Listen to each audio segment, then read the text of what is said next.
Hi நண்பர்களே, இன்றைக்கி எங்கடா கிளம்பிட்ட அப்படின்னு தானே பார்க்குறீங்க. இன்றைக்கி டே 4 நம்ம நாற்று தான் நட போகிறோம். நாற்று நடுறதுக்கு தான் என்னை வந்து தண்ணி பாய்ச்ச சொல்லிட்டாங்க. நானுமே தண்ணி பாய்ச்சறதுக்கு மம்பட்டியை தூக்கிட்டு நான் கிளம்பிட்டேன். இன்றைக்கி வந்து நாற்றுமே வந்து சேர்ந்துருச்சு. கத்திரி தான் நம்ம வந்து நடவு செய்ய போகிறோம். இது வந்து குழித்தட்டில் போட்ட நாற்றுகள் தான் இதெல்லாம். 15 நாள் கிளாஸ் போனதுக்கு இதையாச்சும் தெரிஞ்சு வச்சுக்கிட்டோன்னு எனக்கே என்னைய கண்டா ரொம்ப பெருமையாக இருக்குது மக்களே. இந்த பாத்திகள் எல்லாத்தையும் நட்டாச்சு. இதை ஃபுல்லாக நான் தான் நடவு செஞ்சேன் அப்படின்னு சொன்னால் நீங்கள் நம்ப மாட்டீங்க. அதனால தான் இதெல்லாம் நான் நடவு செய்யலை, எங்கள் அம்மா தான் இதெல்லாம் நட்டாங்க. எங்கள் அம்மாவும் எங்கள் அப்பாவும் நட்டிக்கிட்டு இருந்தாங்க. கம்மியான நாற்றுகள் தான் நடவு செஞ்சனால வெளியாட்கள் யாரையும் கூப்பிடல. ஒரு 6000 நாற்று தான் நடவு செஞ்சோம். அதனால் எங்கள் அம்மா எங்கள் அப்பாவை 2 பேருமே சேர்ந்து இதை வந்து நடவு செய்ய ஆரம்பிச்சிட்டாங்க. எங்கள் அம்மா வேறு நான் வேறு வீடியோ எடுக்கிறத பார்த்து டென்ஷன் ஆகிட்டாங்க. போய் வேலையை பாரு, இல்லைன்னா விளக்கமாறு பிஞ்சு போயிடும் அப்படின்னு சொல்லிட்டாங்க. ஒரு வீடியோ எடுத்தது ஒரு குத்தமாடா.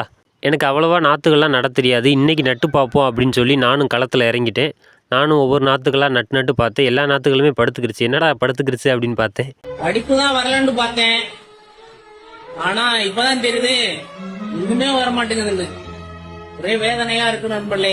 எங்கள் அம்மா நாற்று நடுறதுக்கு வேறு சொல்லி கொடுத்தாங்க. நான் வந்து இடைவெளி விட்டு தான் அந்த நாற்றுக்களை நடணும் அப்படின்னு நான் படிச்சிருக்கேன் அப்படின்னு சொன்னேன். போய் வேலையை பாடுறா வெங்காயம், நீ படித்து கிழிச்சு அப்படின்னு சொல்லிட்டாங்க என்னையே. பாத்தி கட்டினப்போ சில மேடு பள்ளங்கள் இருந்துச்சு. அதை தண்ணியை தளப்படுத்தி நானும் அதை சரி பண்ண ஆரம்பிச்சிட்டேன். அது அவ்வளோதான் மக்களே, இதான் லாஸ்ட்டு பாத்தி. இதோட முடிஞ்சிச்சு. நம்மளும் தண்ணி தாகமாக இருந்துச்சு அப்படின்னு நான் கிளம்பிட்டேன்.